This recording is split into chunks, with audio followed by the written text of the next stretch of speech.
شروع اللہ کے نام سے جو بڑا مہربان اور نہایت رحم کرنے والا ہے۔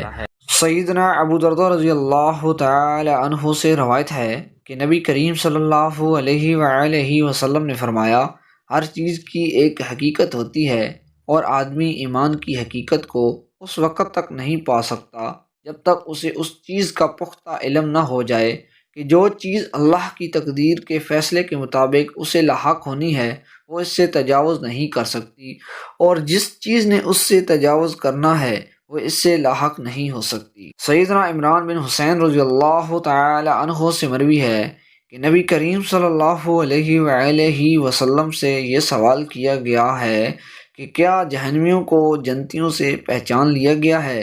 آپ صلی اللہ علیہ وآلہ وسلم نے فرمایا، جی ہاں۔